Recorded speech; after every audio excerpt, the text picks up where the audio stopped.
Now we're live. Fun. That's how these all start. So anyway, okay. So you are Mindy Hoerter? Hoerter? So you pronounce it? Hoerter. Hoerter. Close though. Yeah. Hoerter. Like a sheep herder. Well, like I do the D But instead of the C, but I'm sure it's not spelled like herder. It's German. It's like so. Okay. The American pronunciation from Wisconsin is Hoerter, but I think it's Hoerter, if that's like Nice. if I were to guess. Married / divorced last name. So my original my maiden name is Ludwikowski. So Polish, super Polish. Yes, that's very Polish. Yeah. Well, you swapped it for short. Still difficult to pronounce, but shorter. Right. Yeah. Like can't find a Smith or something. Jeez.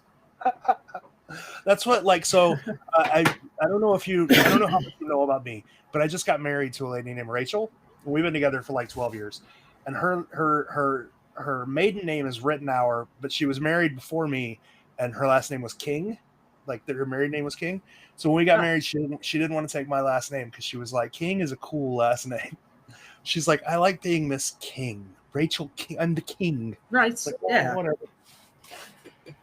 Anyway, you're live and we're just random. Right. Talking about names and it's fine. Stuff. So I'm sharing my screen. I feel like I'm on a work call, only I can drink beer on it. So that's pretty fun. So my theory about where it is, if you want me to run all the way through it, sure. I'll just kind of sweep past all the nerdy stuff that all of us know.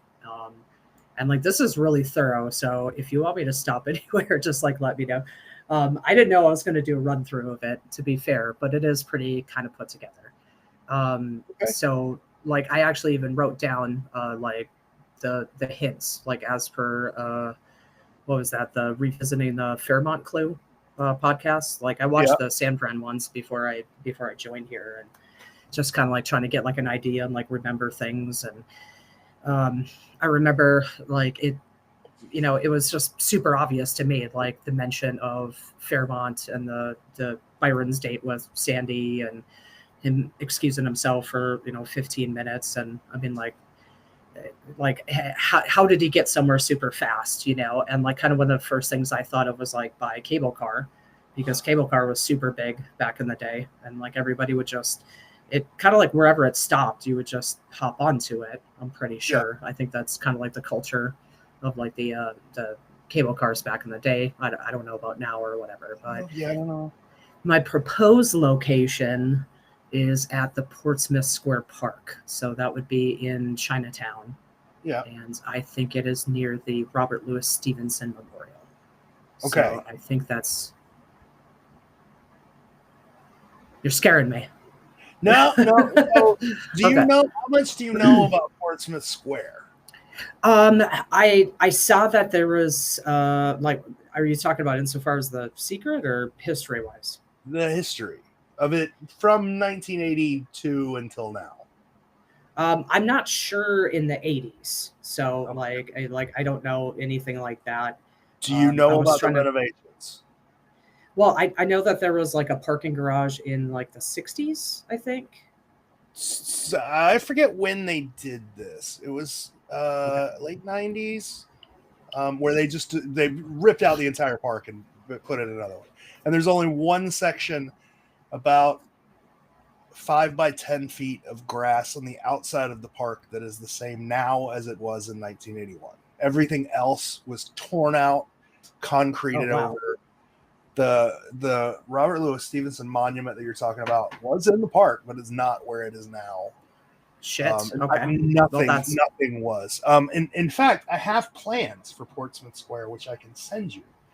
Okay. Cool. Show you the extent of, and they are vast. So well, she's probably, if it's there, it's probably long gone. But like, we don't know where it actually was, right? It sucks because Portsmouth Square is such a good area, right? Like you can leave it's there. A good theory, I think, for sure. Like it's like the only park too, I think, in Chinatown, right? No, but there's one other. Okay.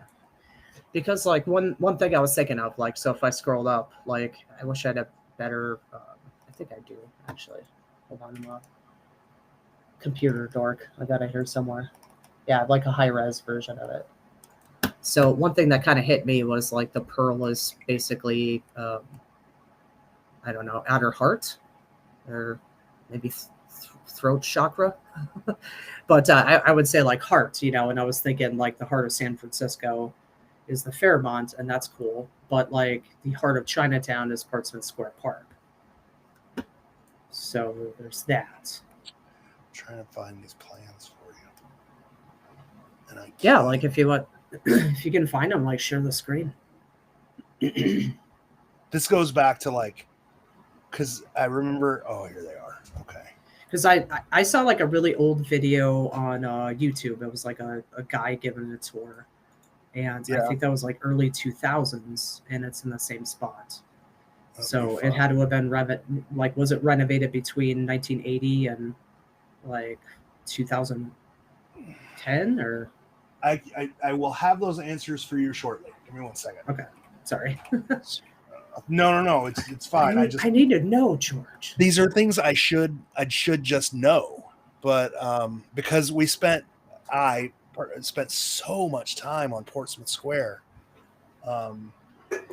Well, and see, that's the thing. I mean, like it. Sorry, I didn't mean to cut you off. No. It was back during like just before the second episode of Expedition Unknown. Oh, gotcha. Okay. Because most of this that I'm sharing, or most of this that I'm about to like give you, I got because I was working with Expedition Unknown. I was able to get like a bunch of old plans. So like I feel like Portsmouth Square like fits into like a lot of the key the clues though, like especially verse wise. Yeah. It really does. But one thing that kind of directed me, like, so I mean, I'll just poke around with the imagery or trying to find it, but I had kind of thought Gesundheit. Thank you. That you would take the California cable car down. So like I saw a C there, and I'm like, that looks like a cable car shape, and is it that obvious? Or, you know, like, I mean, there should be some type of cable car connection to it, because I felt like that was like really big in the tourism in the 80s at least. And then like the leaf is pointing basically downhill. So like if you took like California and Powell, like the intersection there where Fairmont is, like you would be taking the California cable car like down.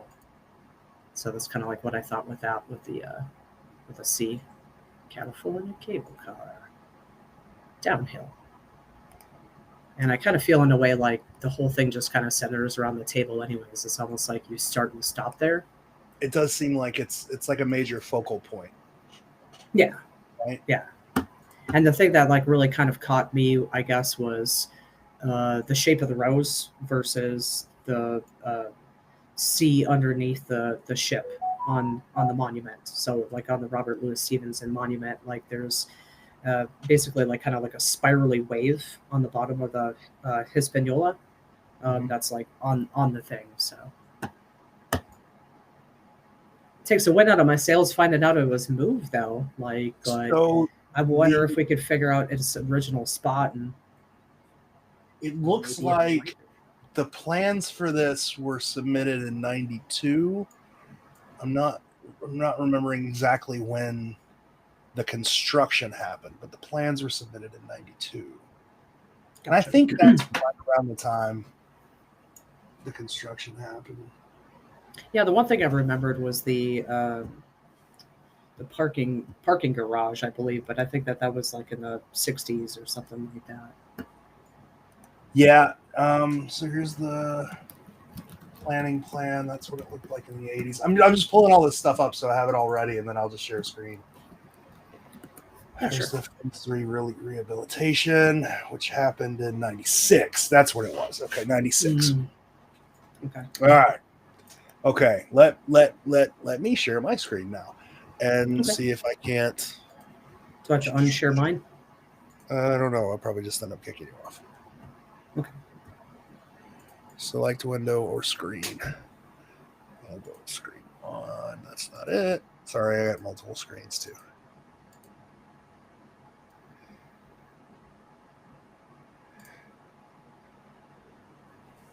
Let's see what that looks like. Oh, now we're both sharing screens. Okay. Oh man. Oh no. This is going to be fun. So here's the planting plan. And this was the planting plan back in the 60s, but this is kind of what your park looked like in the 80s, right? You see, it's a lot of wide open spaces. Yeah. There's not a lot of concrete anywhere really. It's just lawns, trees, and then I'll send, and then there's like a listing of what all of the different trees and bushes are. I will send you this so that you have it. Does it show the monument on there? It does, but it's very difficult to see. Okay. That is not going to be, yeah. And that's what it looks like now, right? Like this is the change, the proposed change in 1991. So they took out the vast majority of the dirt. They took out the vast majority of the lawns, and they just replaced everything with pavement. Like, have you ever been to Portsmouth Square? No, I haven't even been to San Francisco. So it is nothing but pavement, and it's where a lot of like the Chinese community in San Francisco, where they just kind of hang out. So it's full all 24 hours a day. Well, not 24 hours a day. They go home at night, and then the homeless people fill up that park at night. But during the day, it's just slap full. There's always events going on, like cultural events and stuff.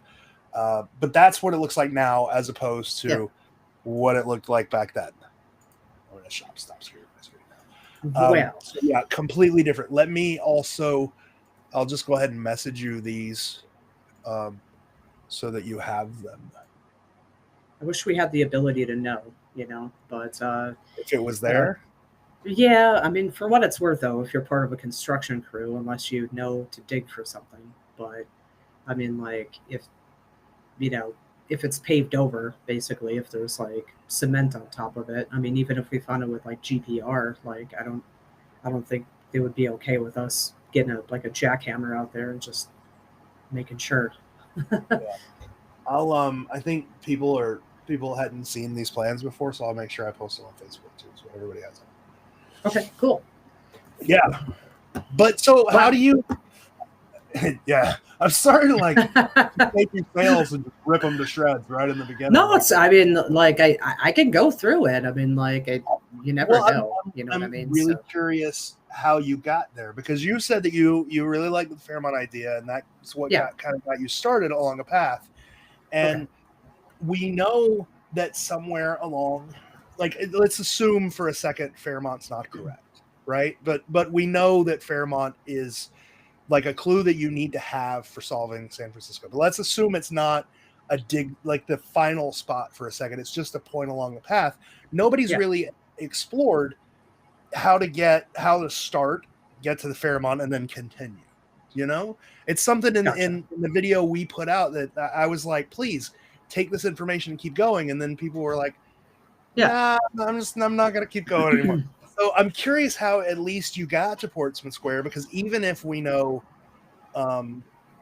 we probably can't get a cask if it was buried in Portsmouth Square, it would be nice to know how to get there, Well, I mean, in this instance, I hope I'm wrong, actually, like maybe it's on the other side of the Fairmont or something like that. And I've thought about that too, because I think there is a park like pretty much on the other side. So of the Fairmont, there is, with a gigantic flagpole, or at least is that the Huntington, I believe, right? Yeah. Okay. Had a gigantic flagpole. I haven't been to San Francisco, but I feel like I know the place better than most people. You should go. It's a lot of fun. Yeah, it looks great. I mean, I've been to like LA and East LA, like San Diego and places like that and everything. Right. Yeah, I was on tour. I had no choice. So you're on tour? Are you in a band? I am in a band. Nice. At the time, yeah. At the time, I was in a punk band, and like we toured like in the Southwest area. A punk band? You were in SoCal. Was it a SoCal punk band? No, it was technically based out of Austin, Texas at the time that I was Okay. in the band, but initially Santa Fe, New Awesome. Mexico, Good. like when it started. But the band was called The Elected Officials, and I was bassist, and yeah, they're like a political punk band. But So aren't there's most punk like, bands political punk bands? I mean, yeah, I mean, some of them are all about like other stuff too. Like look at That's Blink true. 182, you know. But are But they a like punk band? they're pop punk, but like it's a genre, right? But yeah, I'm It's in a current band as well, so nice. Cool. And you play bass. Bass I is do, awesome. yeah, and Neat. backup vocals, and I'm in a 3-piece band. So like my boyfriend Eddie is the lead guitarist and singer, and then our friend Joey is the drummer and does backup vocals too. So we're You like a want to three plug your piece. band? You could plug your Uh, band. if you Feel want me free. to, you're And asking plug me it. about it, so. Well, I like I was music. thinking. I was thinking about wearing like a, you know. I like I like especially like smaller underground punk because like smaller punk bands have shit to say, you know? Like No I Effects, think so. Yeah. Descendants, Rancid, they're all great bands, but they ain't got shit to say anymore. You Yeah. know? Like, how you supposed to complain about the government if you're all rich and stuff, Yeah, guys? Come on, you gotta be Fat Mike's like, poor and I'm a grungy. millionaire. It's like what? Poor and grungy. Then you have bands like Against Me or like Laura Jane Grace, especially. Like she's got shit to say, you know? There's a band in SoCal right now I'm obsessed with called Gottlieb, which is like an amazing political punk band, and they Interesting. Is anyway it Gottlieb or is that G-O-T-T, yeah, it's spelled really weird. like Gottlieb? Gottlieb, yeah, I know how to say it because like auf Deutsch. it's the common spelling of Gottlieb. I know how to say it, but I can't spell it because I'm not whatever. Yeah, I think it's Lieb. I'll follow. I'll give them a listen. They're nice. My current band is Shy Guy is our Shy Guy, like from Mario. Yep. Well, that's what we get, but I mean, like, I wouldn't want to say that because I don't want to get sued by Nintendo or whoever owns them, I guess. Influenced by something similar to the Mario Brothers. Influenced by the name is 3 people who are introverted that play instruments. People on, I think before you said the name of your band, there are people online who are like, her boyfriend's Eddie Vedder. She's dating Eddie Vedder. No, I think he's a great guitarist. I think he's more handsome than Eddie Vedder. Yeah, I understand when he talks in guitar speak, if that makes sense. And it's kind of nice that we're both musicians, so like we both get the fact that we're kind of into it like a lot and takes up a lot of our time and our passion and stuff like that and everything. But it's cool. We got a bunch of songs. We're a decent rock band, so give us are you on Spotify? We are, yeah, like Spotify, and we're on YouTube and all that crap. If you go to shyguy.online, that's how you can go into Spotify or Instagram or what the heck ever. I will check it out. But I thought you were gonna bring up my Black Sabbath shirt first, so I'm not a huge Black Sabbath fan. Oh, yeah. I'm sorry, I can't hear the like. Oh, wait. Let me. It's even worse. It's even worse because I do really like Black Sabbath, but I like Dio Black Sabbath. I'm not a huge Ozzy fan. Like I appreciate what Ozzy has done for music, but he's just not my thing. I like them both. So like my boyfriend's all about the Ozzy Sabbath, and I think he likes a little bit of the Dio, but like I got down with Heaven and Hell, so that was Heaven and Hell was amazing. I love it. So there's a guy in the Facebook group. His name's Chris Woodford, and he runs a doom metal record label in Canada. Oh, nice. He's got this band called Qualm, and they're doom metal. And I don't know if you ever heard doom metal, but it's like it's not my thing. But one day this band Qualm sat down and was like, I wonder what it would sound like if we made doom metal that people would actually listen to. And then they covered Heaven and Hell, and it's like best cover of Heaven and Hell I've ever heard in my entire life. It's amazing. It sounds nothing like doom metal, but it sounds nothing like the original Heaven and Hell either. If you send me a link, I'll definitely give her a listen for sure. Yeah. So, do you want to do run through? Sure. Yeah. I don't know how long you want to take, but I'm sitting on here for like 2 hours. You got okay. me for once we start pushing 2 hours, Rachel gets nervous. If I start falling into a rabbit hole, just like let me know, and then I'll try to kind of come back to the instructions. So, what I'd taken from at Stonewall's door, the air smell suite, is the suite corner. So, like, you can even see like uh, in my directions and everything too. It's like basically just like taking screenshots of like your YouTube, because I'm like, it makes sense, because like that's the only door on the entire building that looks like that. Like I did look into like older pictures to try to like see, like what it looked like on like the outside, and if it was like the same. And like I found some video of like early 80s and like late 70s, of like outside like the Fairmont and everything. And I'm like, makes sense, like if that place was there. But like the one thing I've always wondered is like, was that there in like 1975 but not in 1980? Because like reading up online, it sounded like they went out of business by like the late 70s, or like by the 70s sometimes. So like, I'm sorry, I was reading the comments. You were talking about Blum's. Blum's was there in the 80s. The Sweet Corner. it was okay. So like Yeah. in like 1980, 81, like when did he start dating Sandy? Like 80? It would have been, he would have started dating her in 80, and this would have been a visit when he buried it, 81, early 82. We have him there. Writes that down. We have him there at least twice between late 81, early 82 in San Francisco. Gotcha. Okay. So I mean, if it was still there, that's great, because like that was the only thing I was worried about, with it's hard. It is kind of difficult to say. Matt, and I wish Matt was here. Matt's dead set on it being there until like the mid to late 80s. He said that he found records of it being there till the mid to late 80s. Nice. Okay. If I remember correctly. I think that a lot like, of numbers there in my head, so.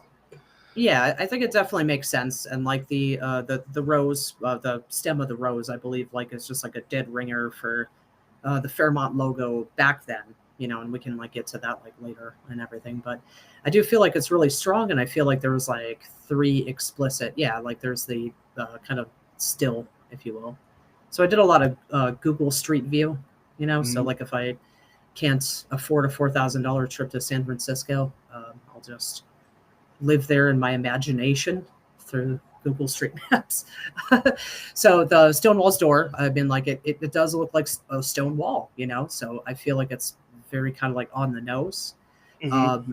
The only other thing that I initially thought was like Stonewall Jackson. I'm like, did he stay there at the Fairmont? And I looked that up and he didn't. So, but anyways, so the Blum's restaurant, so there's information about it. I thought like the window arches kind of looked similar to the outside of the Fairmont. Like there's literally like a shot of the Tonga room entrance. So like I don't know if he would have like gone out of that one. I feel like that would have been a quicker access, like on his date. Like if he would have hopped out of there and then hopped on the cable car, basically, like maybe kind of like ran up to the corner or something like that. Yeah, I think what we used for those windows is right outside of the Tonga room. There are those windows you were referencing, but there are windows below it, and those lines look weird, right? They look like bars, but the windows directly below the ones we call the angel windows or whatever also have those kind of bars on them, but it's not an arched window. It's not a perfect match, but it was kind of like it kind of works. Yeah, and it's one of those like, am I trying to like push it too hard? Am I trying to, put a square peg in a round hole or something like that, to just try to fit it to what I want it to be fitted to, and so that F is like a brick wall, like on I think the addition that they added on the Fairmont, right? So I feel like that one's been there since like the 60s. It's been there really also. Yeah, and I feel like the one that they have on print is even like very close. It's compelling. It's hard to deny. It's hard to deny. Yeah, and I mean, like I feel like once you get that F, I mean, like it even kind of adds like the detail up there. I feel like kind of even adds like to the look of the F, without it being like obvious this is an F, and then I mean, like a lot of people obviously see like the trolley, shape basically right Yes. there, but like what I'd seen like a step further was like the handle on the left, like that to me looks like a C, so it's taking you to the California's train or cable car, right? All right. So going down, if you will. So like the leaf, like right here, for example. So if you were to hop on like that corner, you are going to go downhill and like closer to the water. Yeah. So I thought that like looked pretty good. And I also thought like what was really kind of cool with like kind of like what it ultimately leads to in the end was, like pirates always have like treasure maps and everything. So like there's like the X marks the spot kind of like deal, like kind of like that moment. And like when I was looking at the map, like literally like what right there pretty much. Like I think you can see my directional arrows, right? Kind of like on the screen. Like I feel like that's kind of like where the Fairmont is like right there. So it's like the corner of like Powell and California Street. So it's like literally an X that's like on a map. Like it's like gosh dang X, George. Maybe it's there still. Who knows? But I don't think it's at the Fairmont, by the way. I feel like that's just like point A. You know what I mean? Like so, like that's there's multiple steps in it. Yeah, that's fine. There's a thing for us though.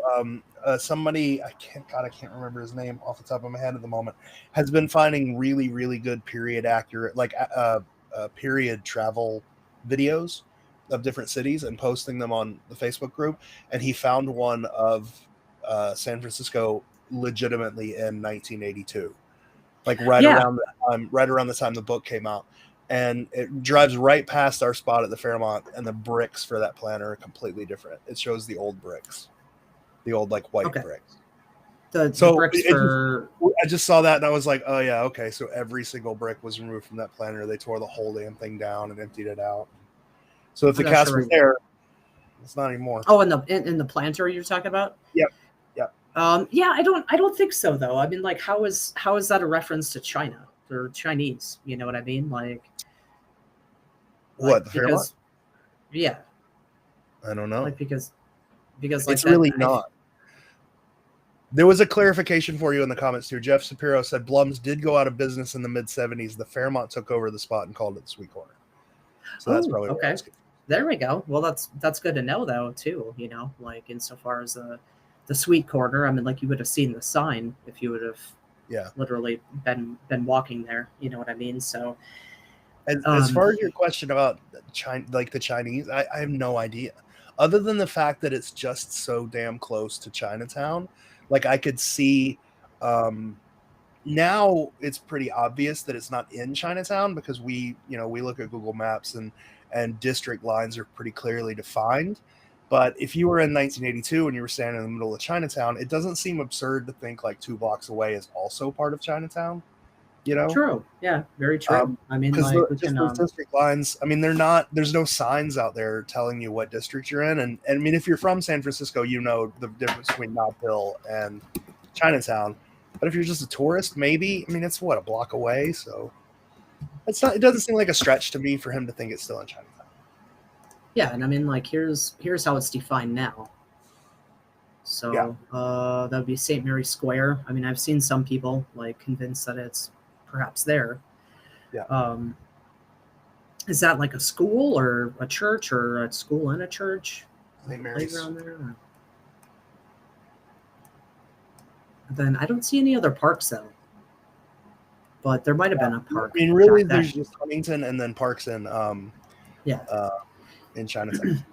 I mean, I feel like there's like a really good historical significance for Portsmouth Square. Yeah. So, like, there's also that was where they raised the first U.S. flag for basically the United States, like in California. Yep. And then, like a year later, they became San Francisco. Like, I think like Yerba Buena or something like that beforehand.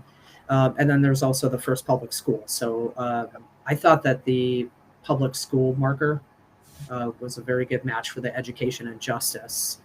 And then I thought the justice was actually the Hilton San Francisco, which is like that super big tall building right here. And then there's that walk bridge that goes across Kearney, like to Portsmouth. So like that actually used to be the San Francisco Hall of Justice. So I feel like there's kind of like the ties there with education and justice for all to see. Like from if you were, I mean, like that historical marker was supposedly there, since, but like we don't know whether or not it's moved now because it's been renovated, right? Like the park. But I believe it was there, like, back in like 1980. It just might have been in a different spot. So like there still would have been like the public school marker, and the Hall of Justice would have just recently became the Hilton, I believe. Do you like old TV shows and movies and shit? Because there's are you going to talk about Hotel? No. Oh no. So there's a there's a TV show called, I think it's Ironsides, which is about a cop in San Francisco, and the police station that he used is ultimately the Hilton, right? So every single shot of him coming in and out of the police station is that building in the 70s. And there's a decent amount of footage in the park as well, like them driving by the park and him walking through the park and then just shooting scenes in the park or whatever. So you might want to check that out. It's long, it's boring, and the shots that you're interested in are few and far between. But what's the name of that one again? Ironsides. Ironsides. Okay. I remember that. I think. Let me verify. Ironside. I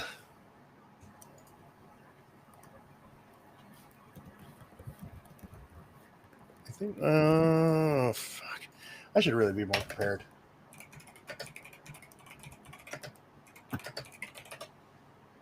Ironside, yeah. Okay. Yeah, like I'd looked into the Hotel TV show to try to see if I could like get any glimpses of like the sweet corner or anything like that. I thought I did like on like a YouTube video, like it flashed like super quick though, but like I couldn't find a place to like actually watch that show, like Hotel, like the one that was filmed at the Fairmont. I don't even know if it's weird because I don't even know if Hotel was filmed at the Fairmont or if it was just exterior shots, but even then they didn't show the sweet corner. I watched that series so much. But everything on the exterior was changed for their filming too. Like they didn't have the big Fs, they didn't have any of that stuff. Gotcha. Yeah, like that. So like they didn't show like anything on the facade, pretty much. Like so. No, it was a different hotel, right? Different name in the. Yeah. I forget the name of the hotel in the show, but it wasn't the Fairmont. Hopefully, like no one's asking me questions, right? Like no. I'm not saying that. Okay. Not yet. You're getting a lot of positivity though. There, because nice. Portsmouth Square, a lot of people really like. Because I mean, and you're right. There's so many things that point there, and there's so many things in that park that are good.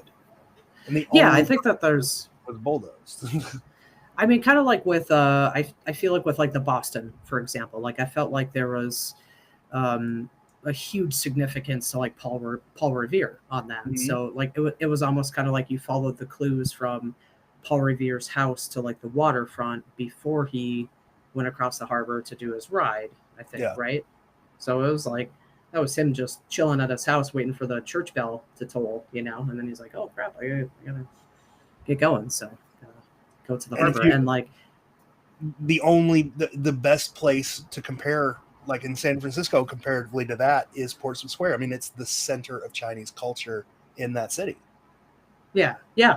So I mean, like I feel like the significance of that is there. I mean, like there's the Chinese Cultural Center at the Hilton, and then I mean, like that's pretty much like where the population is hanging out, like the whole time. And I mean, like I was actually kind of like amazed, by how much of Chinatown kind of like as part of like, kind of pop culture too, because like they invented like the fortune cookie there, or like there's like the fortune cookie company or something like that. And I'm like, I learned that. I'm like, thanks, Byron Preiss. Like I looked up something historical.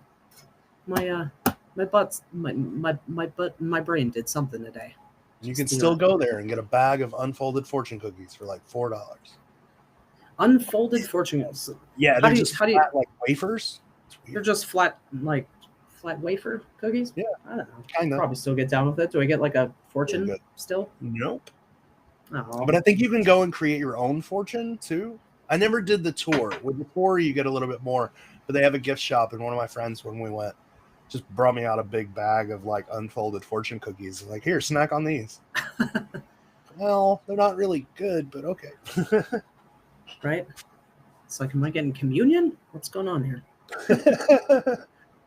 It's Chinese Jesus. Put Chinese Jesus in your mouth.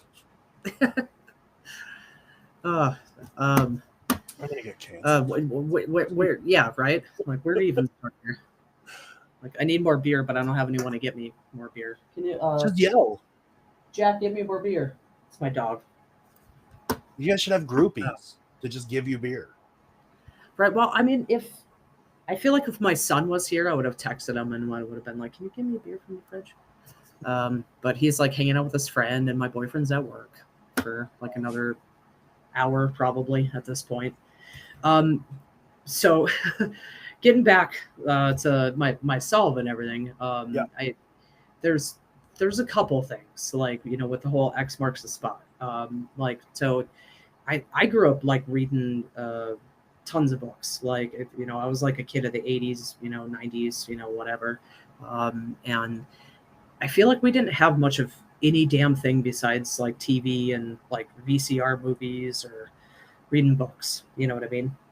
Yeah. And like, I loved Treasure Island, and like Robert Louis Stevenson, like I think was like probably one of the best writers like of his time. Like I'm a fan, and like I feel like I've read like Treasure Island like so many times, and that's where like a lot of pirate lore comes from, like the X marks the spot and the yo ho ho and a bottle of rum. You know, like like a lot of that comes from it. It was like quintessential. You know what I mean? Mm-hmm. Like it's like that's where, you know, modern day video games and Pirates of the Caribbean kind of like got a lot of their, you know, attitude, you know, with pirates and stuff like that. Like a lot of the, you know, glorification of the pirates.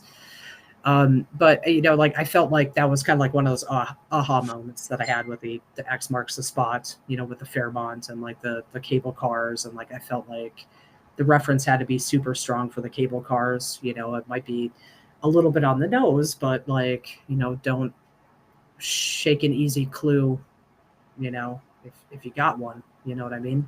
And so like I felt that was a pretty good fit.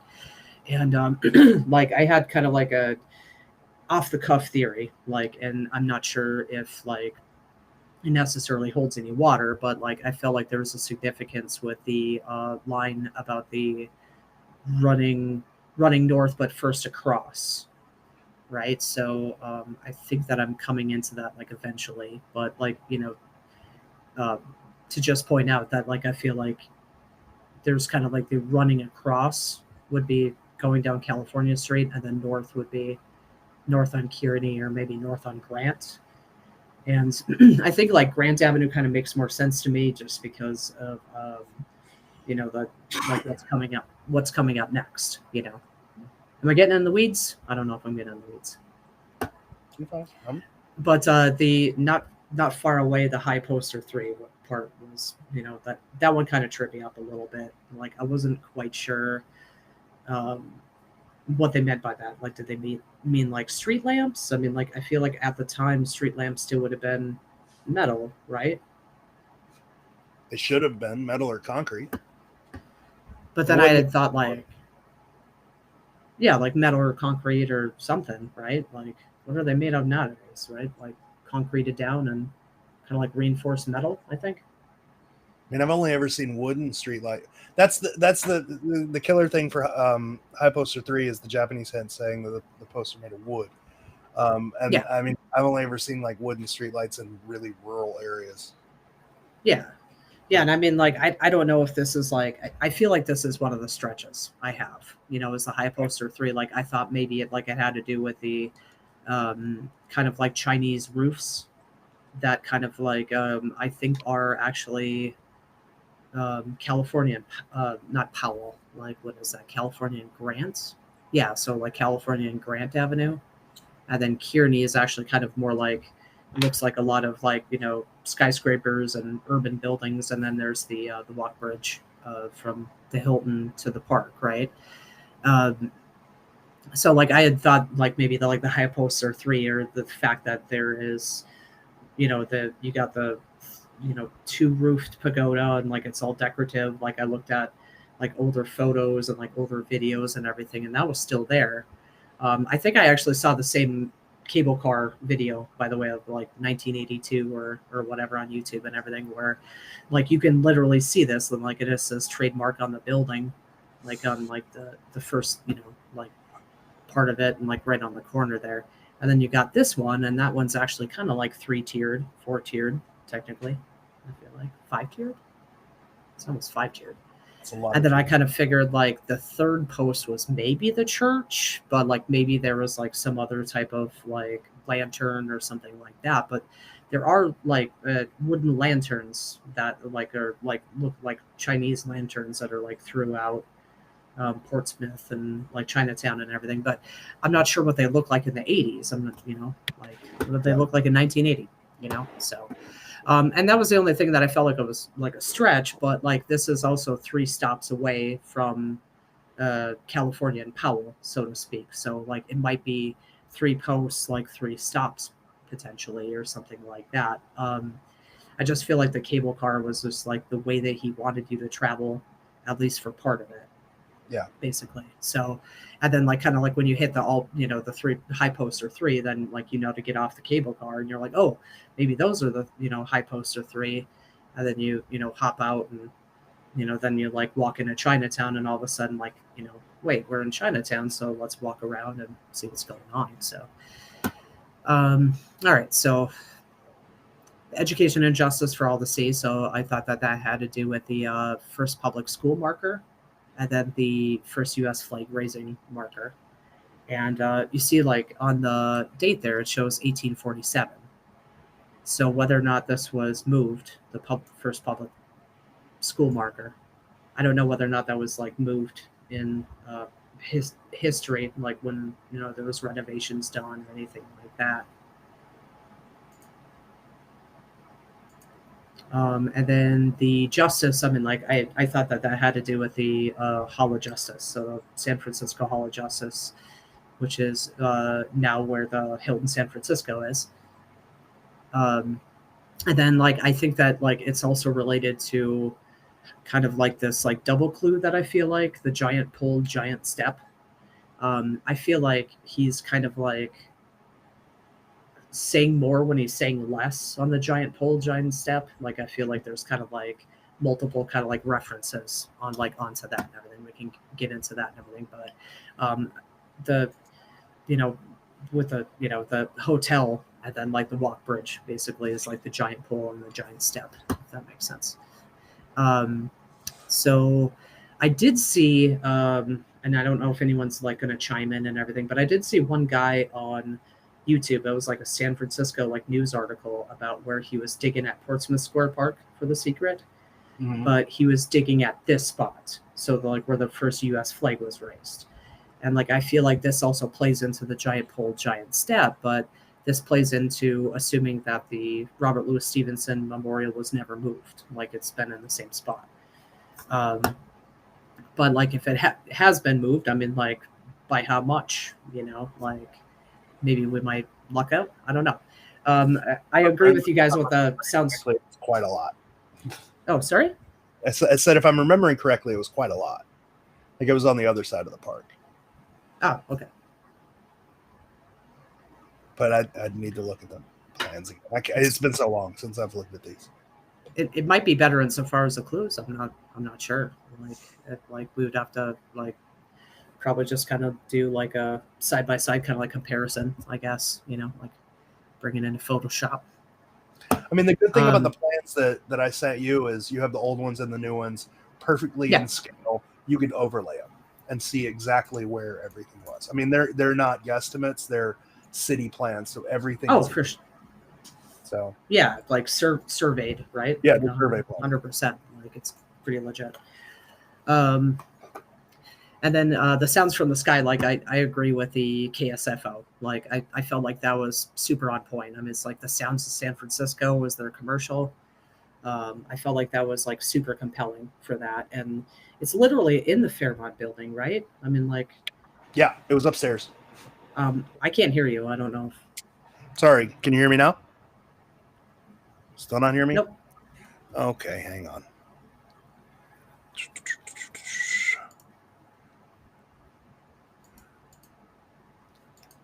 You should be able to hear me. I think everybody else can hear me. Why can't you hear me? I don't hear you. Don't worry, whether or not you can hear me.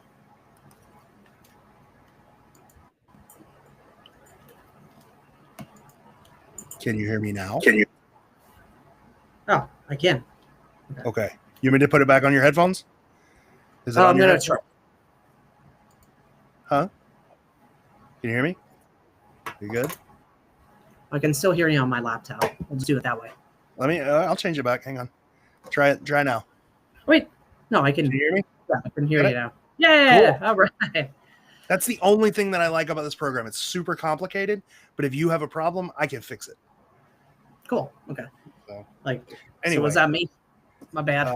I think something just changed randomly. It was weird. So yeah, KSFO was upstairs. Yeah, so it was in their building. Yeah. So I mean, like, I feel like that works pretty good. And like the near ace is high.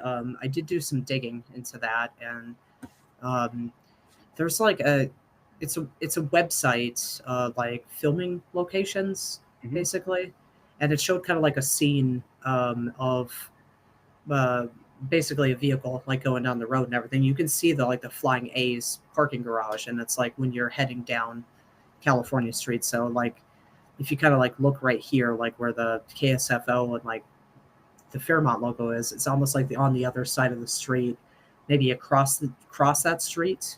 Yeah. So like maybe caddy corner, like I think was like the Flying A's. Yeah, there we go. Wow. So she is there. And like I don't know where. Yeah, so I wrote the southwest corner of California and Powell. So that's like when you're starting to head down the hill, I believe. Okay. All right. I felt that was like. I don't think that's the corner of. It might be, but yeah, because I feel like that should be the University Club, right? Like across the street. Maybe like I do have others. Like it's supposed to be basically where it's this location is. Right? Oh, okay. I'm sorry. I was thinking of somewhere different. Yeah. All right. Cool.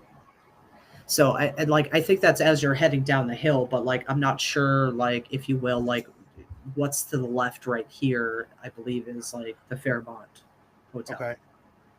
All right. So like I'm not sure though. Like I'll have to but like I guess that's like the same location pretty much. So, but like it does confirm the Flying A's, which I thought was like pretty good.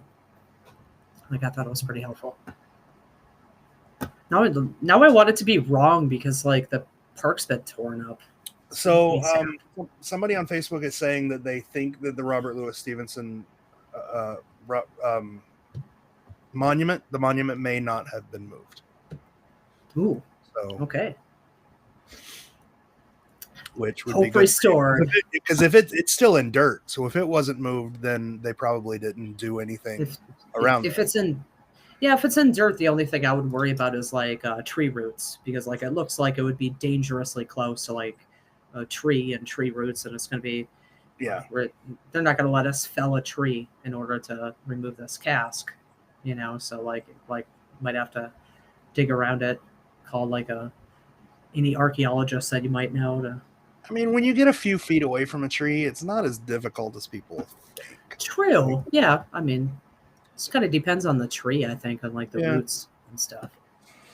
But, like I did find the near ace is high. So like, like I had watched one where I think it was like the revisiting the San Francisco one, right? That you guys did about the Flying A's. And I'm like, I wish I could find something better than like that grainy photo. and I felt like that was a pretty good, kind of like ringer right there, pretty much. And like it looks like you're heading downhill, so like I feel like it's almost like the next street over. You know what Maybe.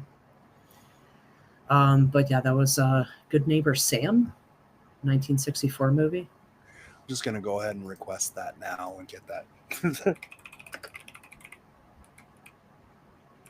I have a thing where there we go. Good Just Neighbor add some secret movies. Yeah, I have this thing where I have it's called a Plex server. It's just a server, like a movie server. It's like my own little personal Netflix.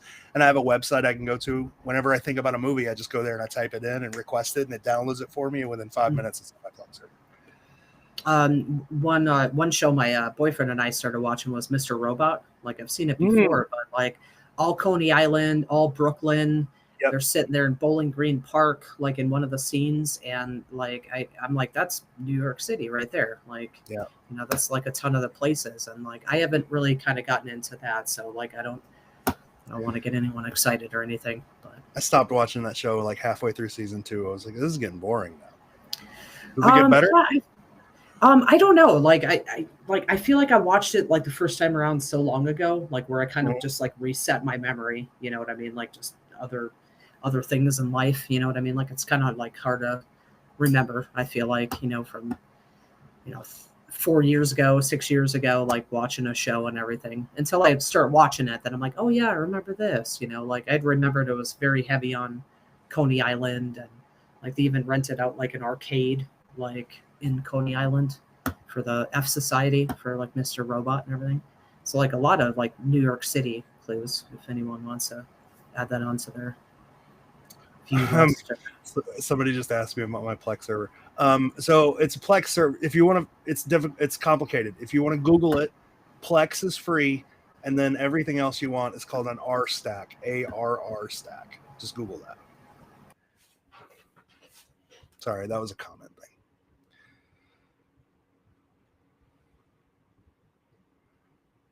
Anyway.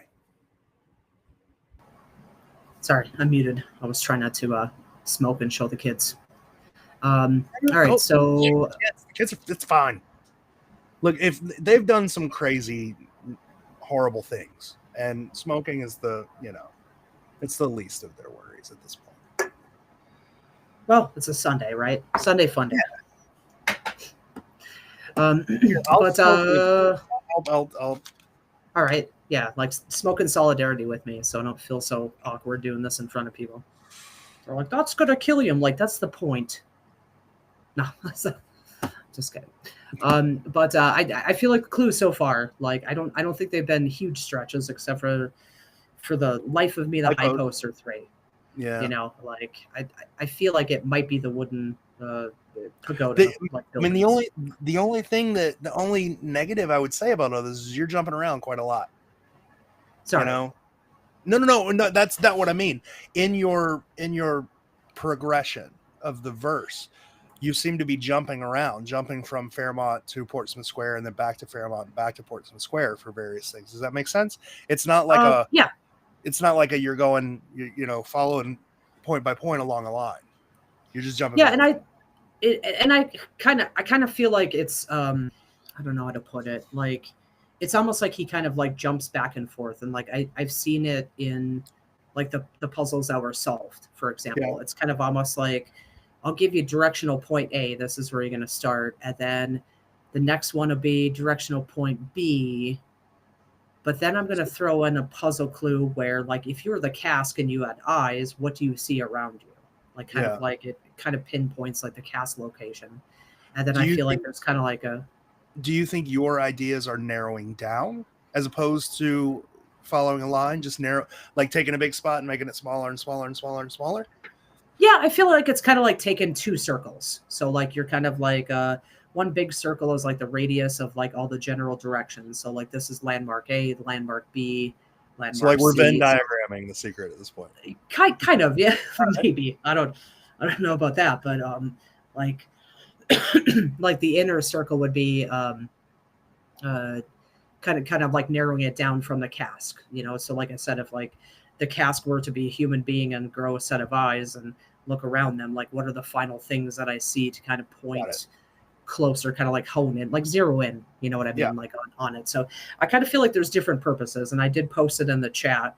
And then like I had this one person just like randomly like give me kind of like a lot of stuff like in the comments, and I'm like, I don't know if that was a good idea or not, but this is kind of like my solve, like I feel like is kind of based on like what I would call like directional verse lines, and then kind of like the other purpose would be like the cask like location zeroing in on like the dig spot kind of like lines, if that makes sense. Okay. So but the running north but first across in Jules direction, like I felt like this was like a very very key clue, but it's also like a kind of like a like this is kind of basically how you get from point A to like the dig spot, like the kill spot. This is where it goes. So like running north but first across in Jules direction. So I felt like the across was either east or west, of course, and then like north was north, you know. So like if you went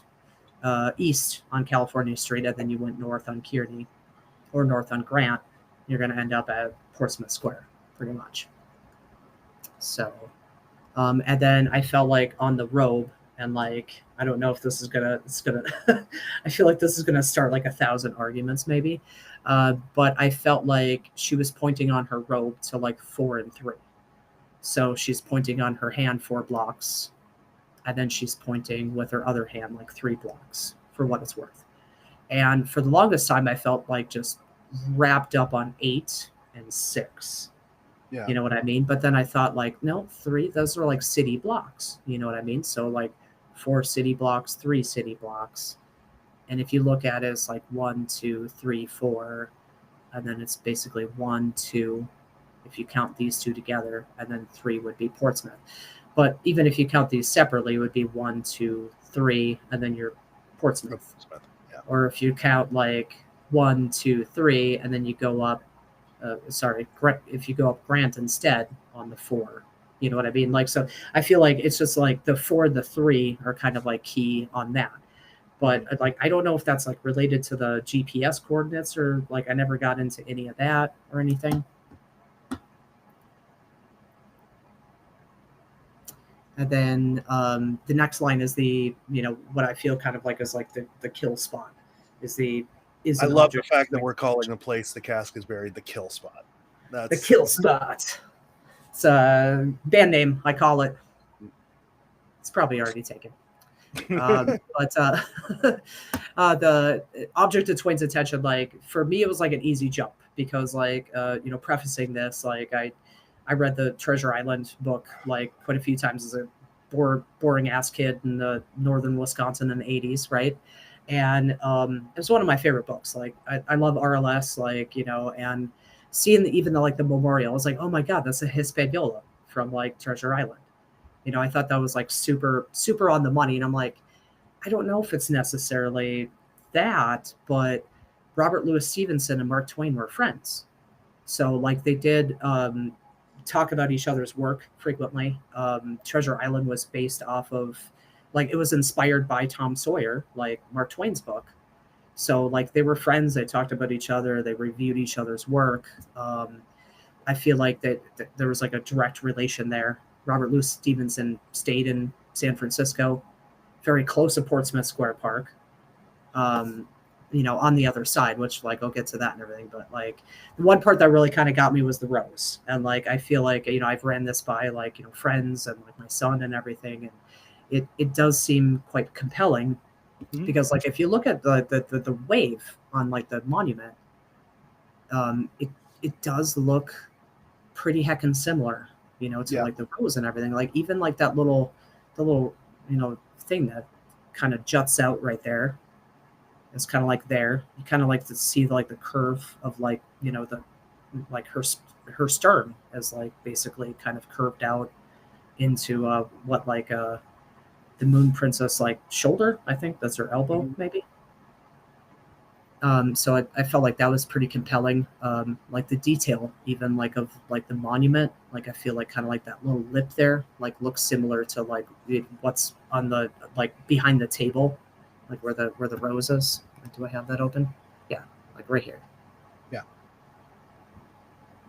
but like that curve like looks like the curve of the Hispaniola. But for the life of me, I haven't been able to find like sails at all. Like I've been looking in the Knobby Hills, as I call them, Knob Hill, to try to find like the sails, but like I don't know if they're in there. I'm not very good at finding like images and things where like it's not obvious. So Well, like I I mean, feel it like doesn't have to be in there, you know. yeah, I mean like totally not. I mean no pressure or anything like that. I don't even know if I'm right at all. But I mean, if it helps you, you're hitting on. So before the Fairmont, there were a lot of the old timers were looking in Portsmouth Square, and there was a lot of talk about Portsmouth Square, and you're basically hitting on everything that the old timers were like, "Oh, this is really compelling." really? Yeah. So shit. Well, if they didn't find it, you know, we were working with Expedition Unknown to dig on basically everything that you're saying. So yeah, the only time that I saw like anyone dig actually was like it was where the flags are, like where the U.S. flag was like raised. He dug there, like at the base of the trees and everything. That wasn't on Expedition Unknown, was it? There's been a couple of digs. I was able to dig there once. The only time I've ever like submitted a spot in San Francisco to dig was at Portsmouth Square, and it was at the entrance.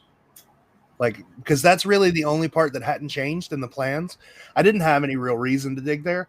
It was just the only part that really hadn't changed. The right beside the steps leading up to Portsmouth Square, there's like a little planter box.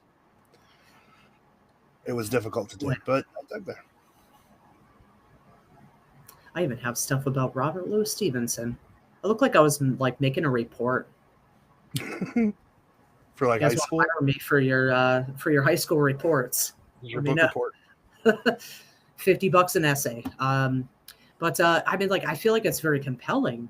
I wasn't aware that like old timers. I mean, like I said, like I feel like I've been like at this for obviously kind of a short time. And like this also too, like 608 Bush Street. That's where Robert Louis Stevenson lived, which was a very short distance away from Portsmouth Square. But I do also want to point out very close to St. Mary's Square as well. Yeah. So like, and like, that was like the only other location that I was thinking of, like, it's the only other place that makes sense if it's like a park. But if it's like some type of planter or something, like we have no idea like how much of stuff has changed like over the years, you know, like with park like renovations and, you know, like all of a sudden like there's like a playground and like 10 tons of concrete on it, you know, like after the fact, you know, so. Yeah, it's 608 Bush Street, and then there's information about RLS and Mark Twain.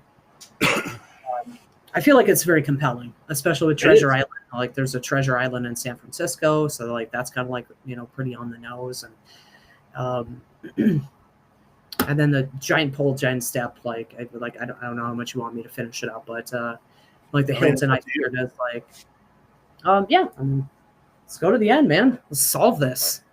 Yeah. But the giant pole, giant step, I feel like it's like a double meaning. You know what I mean? Like, so like, I feel like it has to do with the Hilton giant, tall, skinny building, like, which is like the Transamerica building, like right behind it, which I feel like does like look quite like her shape of her nose and stuff like that. And then the giant step is like the walking bridge to the Portsmouth Square Park. So I feel like there's the giant pole, giant step there, but I also feel like the giant pole, giant step actually, basically, I mean, like if you were to like look, I mean, like this is looking at the gates, you know, so you see like the hotel and then the walking bridge, and then right basically where you'd be standing from like this location. Like, here, I'll make it smaller so it's easier to, I'm like trying to like look at the screen and my screen at the same time. But like, if you know, like if you were to stand on that spot, like that's where the first U.S. flag marker is now. So there's another thing that'll help you look for period correct footage, like for your spot. That walking bridge was like the #1 skate spot in America for years and years and years, until they finally made it to where it's illegal to skate there.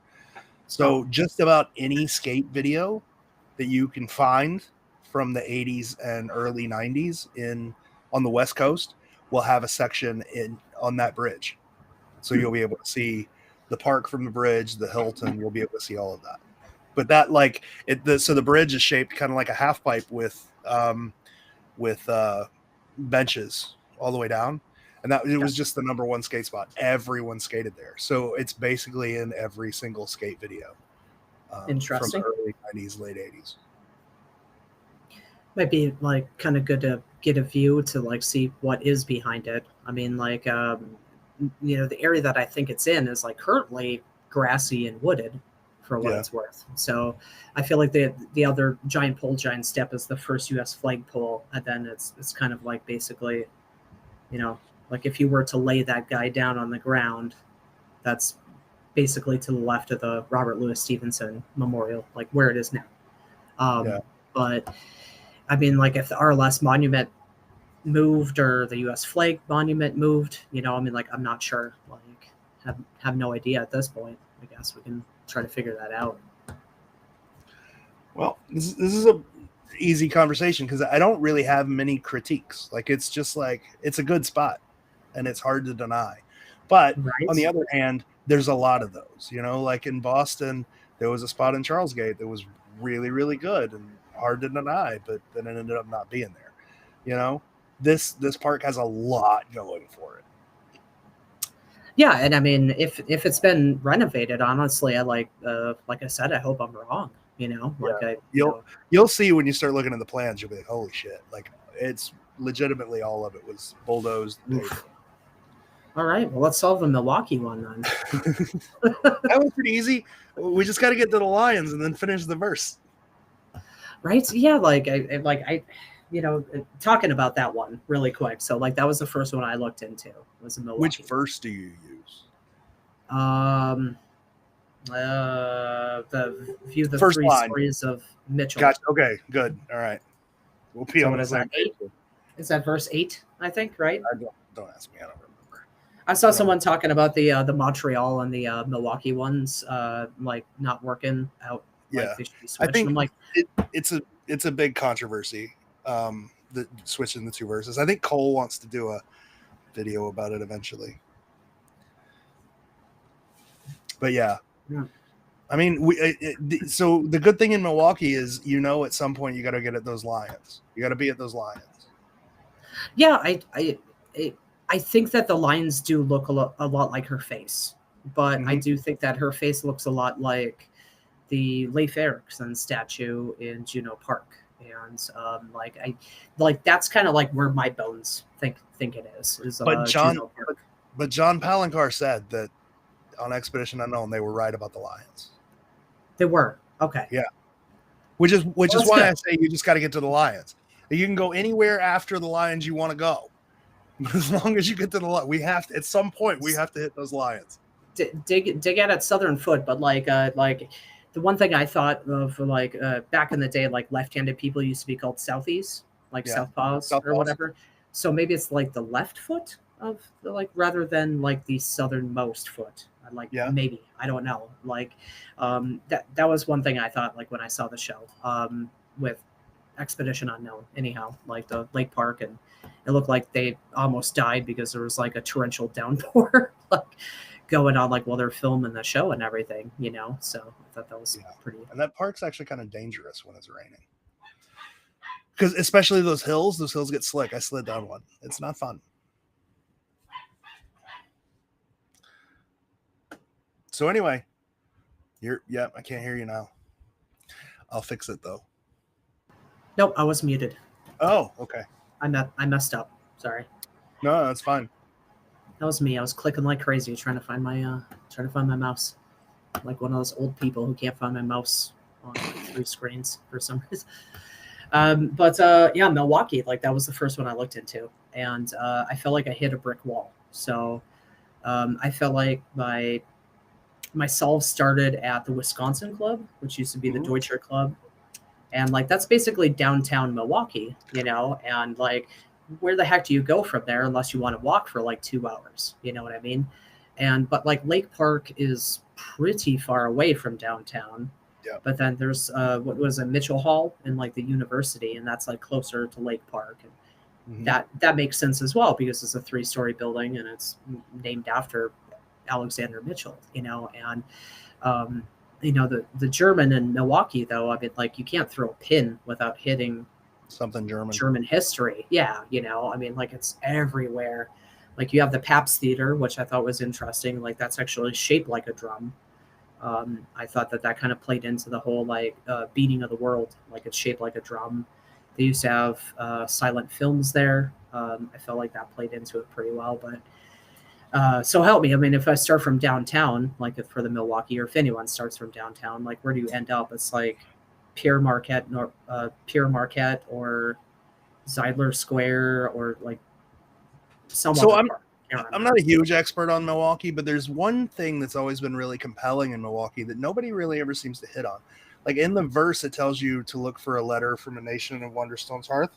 And in downtown Milwaukee, there is a gigantic sculpture of a horse. And on the side of that sculpture of a horse is a plaque that contains a literal letter from Germany. Okay. Is that the letter carriers monument, or? I don't remember the name of the monument. It's a weird, I think it's actually a German name. I don't remember. Somebody's going to say in the comments, and I'm going to be like, oh yeah, that one. But it's a dude on a horse, and on the side of it is a gigantic letter from Germany. So interesting. So, I mean, like, that's downtown, right? Okay. So, I mean, but it's in the middle of a road, which is difficult.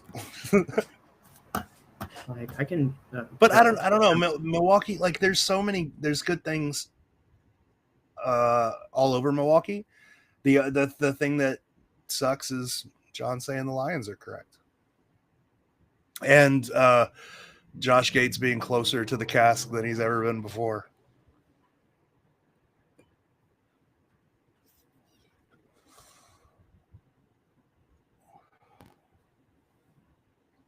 You're muted again, by the way. I don't know why it does that. That's weird. That was auto muted that time. Okay. I don't know. I'm going to stop using the software, because the software that we're using, I found something a little bit better, I think. It's just so much trouble for people. I think it might be my headphones, maybe, or something too. Like, I charged them before I have no idea where Lake Park is. Like, I know a lot of people talk about the stairs, right? Like, what's that called? Someone in the comments said, are we also going to let her get away with the Justice Building, which was also gone by 1968 as well? But wasn't it replaced by, like, a law school or something? You talk about the San Francisco one? Yeah. The Hall of Justice. Yeah. No, not the Hall of Justice. It was replaced by something. There's something there now. And I can't remember what we used for that.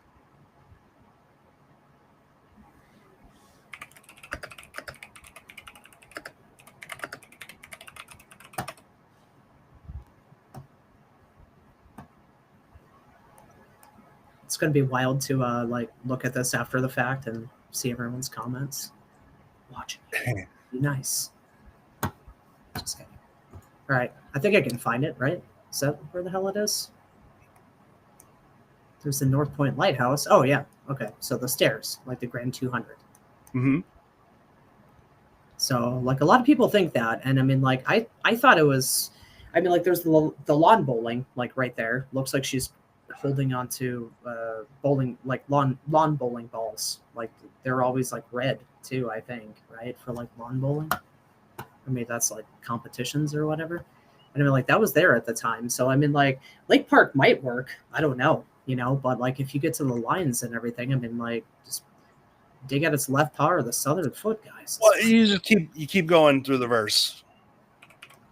It tells you to walk below the bridge. It gives you a direction. It tells you how far to walk, and then you hang a right and count some trees. So is there bridges that you can walk under where the lions are? Okay. I think there's a few sets of them, right? Like two sets of lines, or okay. Yeah. And that's like down here, I think, right? In this area? Yeah. Yeah, that's just about where your cursor was but the one on the bottom outcropping down a little, that was about where Expedition Unknown was taken. So you're saying, like, right here? Sorry, I gotta move my screen. Yeah, right about there.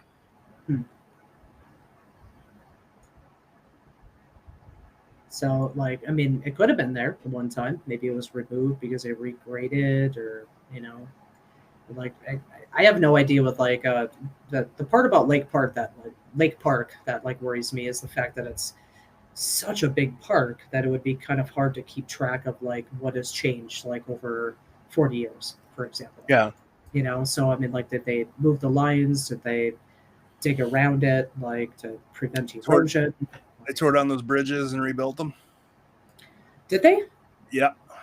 Oh, I mean, like a semi truck, I guess, following his GPS, drove over one of the footbridges and basically destroyed it. So they had to tear them down and rebuild them.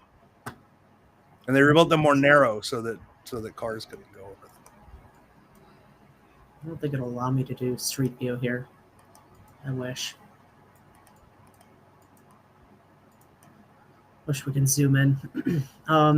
Like I mean, like with Milwaukee, I mean, like I feel like it's a stumper, and like I looked up like the neighborhoods. I think like Westtown, Milwaukee, like it used to be Juno Town or something like that. Like one of the first like German neighborhoods. I thought like maybe it was kind of like in that area. You guys want to see my secret Google Map markers? I'm trying to figure out, there aren't any comments coming through on Facebook, and I don't know why. Probably bored everybody to sleep at this point. Nah. So we got downtown. We got Zeidler, which is Milwaukee's oldest park. And then you got Pere Marquette.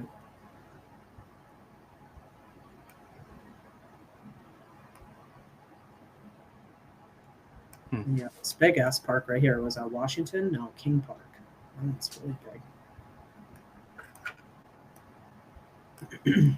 But I mean, like, I don't know. I mean, like, where do you go in Milwaukee if you start downtown? And like the Wisconsin Club, though, I felt like it was really compelling. There's nothing really telling you have to start downtown. No, and like I wonder whether or not the clues are juggled around because she juggles, and like that's been a thing too. But it's once you start juggling things around, you could end up anywhere. You know what I'm saying? Yeah. Like if anything could be the last line, then anywhere could be the dig spot, and it becomes less of a puzzle and more of just a guessing game. Well, yeah. I mean, like, I agree with that, but I mean, like, I feel like everything always has to like kind of like go back to kind of like the basics of it, right? So it's always in a park that has to do with the immigration reference, like Greek cultural gardens for Cleveland, and Grant Park with like Irish history for Chicago, and Pupolo Field, Langone Park for Boston, and like so I mean, like, I feel like there's kind of like the element of like U.S. history or like colonial history or something like that sometimes gets added onto it too. But like, I don't know much of any colonial history for Milwaukee, honestly. I mean, especially within Lake Park, there's not a lot of German either. I think that's kind of skimmed over when we talk about Lake Park. Is German what? Yeah, and that's why I thought like maybe it was like staying west of Milwaukee River. So like I know like in one of the lines for the Milwaukee verse is like staying west. So I'm like, is it staying west of the Milwaukee River? Because like if you start at say the Wisconsin Club, the 3 stories of Mitchell's there, so that is like very much like a kind of like a fancy, former mansion, basically. I mean, like this place is gorgeous, but I mean, like, it is definitely like a 3-story building, Yeah. I don't know. Yeah. I think time is the killer with Milwaukee, because Milwaukee, out of all of the verses, seems to be the most direct, point to point. Do this, then do this, then do this, then go exactly here and count exactly these things, then do exactly this. Like it tells you how many steps to take and which direction to take them. Like, it's not much of a puzzle, you know, there's not a lot to figure out there. It's mainly just figuring out where to start and then following the directions. But then again, Yeah. like we were talking about before with the immigration group and stuff, there's a lot of stuff that just doesn't seem to be there. Like or it's sort of an afterthought. Yeah, I mean, like if you can like also think about the theory that I had with like the kind of like the different purposes of like the verse lines. So like, this is point A, and then this is point B, but maybe I'm going to talk about where the cask might be and what it looks like there, and then I'm going to jump back to point C. Like, so we don't know whether or not the points are exact. Well, I mean, Milwaukee's pretty. I mean, like it's like climb these steps. After you climb these steps, pass this thing. Go to the foot of the culvert. Walk below the bridge. Walk 100 paces southeast. Pass. Go to the first young birch. Hang a right. Pass 3 more. Like it's not. There's not a lot of interpretation. Like it's easier in San Francisco to do something like that because the verse lines contain a lot of interpretation. Like what the hell it sounds from the sky. That's not an instruction, But with Milwaukee, once you get halfway through the verse, like I could see the first maybe third of the verse being interpretive. And it kind of has to be because it tells you where to, it's the puzzle part of telling you where to start. But then the rest of it's very direct. Go here, pass this, go under this, turn left, walk 100 paces, turn right. Yeah. I mean, I definitely agree with you on that. I mean, like it seems very step by step by step, and like but the thing about it is, it's like it's always gotten me is like, why in the hell is there a juggler in the image? You know what I mean? Like I feel like it should at least be like a beer maiden, like holding beer steins or something. But at the same time, I mean, like, does the juggling play into it? I mean, like I've seen other theories about it, and I don't want to get in the weeds or anything. Or, have people with their fringe theories like reach out to me. Just kidding. So you don't want all of the crazies to contact you then, I guess. Okay. Right. Well, so at the Cleveland meetup, John did say that one of the paintings was repurposed from one of his personal works. And I kind of feel it's this one because John has another painting that's almost one of his personal paintings, which is almost exactly like this. It's sort of the same shades, the same kind of figure, doing the same thing with his hands, kind of juggling things with things floating around him. And I could see that being like part of a series. And then they took one of them and repurposed them for this painting. Why are they juggling? I'm not real sure. There's a lot of things that are necessary in this painting, like the millstone, the walking cane, and the key to do Milwaukee, that would be very difficult to place, in any reasonable way other than this. Like how would you illustrate those 3 things in a series where they could be put together that way, unless it was something just like this, unless it was juggling things. Also, you need 2 of something, you need a gem, you need a flower. Like it seems like juggling seems like the easiest way. It's just a guy throwing a bunch of stuff in a circle, a bunch of stuff that you need in a circle. That could also be perceived as a clock, but then if it's a clock, is it 7 p.m. backwards? Or I don't even know how people get 2 out of it, to be honest with you. You don't know how people get to where? Yeah, like two for February. So like it's supposed to be February, right? So like because like on like I mean that's all I got on that too, because like it's basically he's telling you like since it's 2 o'clock, don't see this as a clock is the way that I look at it. So like I've just always seen it as a juggler, but I might be wrong on that. I mean, the clocks aren't always illustrated. The number, the important number, the month, isn't always illustrated as a clock in all of the paintings. Like even in Chicago, I don't think it's sports. Yeah, in Chicago it isn't, right? You said Chicago's warts. Oh, it's the warts, yeah. And then like for the night for Roanoke, right? He Like I has a don't think there's a watch. clock on. Oh, he's a watch. Yeah. Okay. So like I barely like looked at the other ones, like other than the That's ones that were fine. sold. So There's no clock in St. Augustine either. There's flowers. I think So the St. Augustine one, like I think that one's pretty cool. Like I've watched like a few of like your videos on that, like about Fountain of Youth and all of that stuff. I mean, it makes sense, you know, with that one and everything. But I mean, like honestly, like you know, like I had said to my friend earlier today, you know, talking about you know being on the podcast and all of that stuff. I mean, like I feel like for what it's worth, I mean, like if we're lucky, there's like 3 or 4 of them left out of like yeah, 9. You know what I mean? Like, but which ones, you know, like have been somehow luckily in like in a forgotten corner of the park, you know, and like forgotten about for somehow luckily enough like 40 years where you know there hasn't been beautification of parks, you know. I mean like they resawed and replant trees. I mean like I think the Chicago ones said that like the tree count had already changed, I think, by the time they solved it. Like there was like somehow like other trees yeah, that were cut down the planted tree. freaking 2 years after the book came out, you know. And like so you know you have to think about you know how the parks have changed like so much, you know, over 40 years. I mean for a lot of us that's it's our whole lifetime. I'm like 21, so it's like, I don't know. I always like Milwaukee has always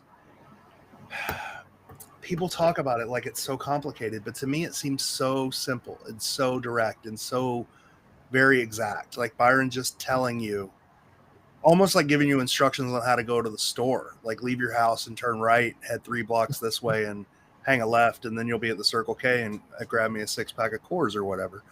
The problem with Milwaukee is, for the longest time, people did the juggly thing, and then they ended up at the Walcott Monument, and then now after Expedition Unknown, they just get to the Lions and then they stop, and the verse yeah, keeps going. It keeps telling you to do stuff, and it tells you to go to a very specific place where, like, I mean, you can follow the verse lines exact. You can go to the foot of the culvert, you can go under the bridge, you can walk 100 paces and you end up at a big ass birch tree, which yeah, is about 40 years old.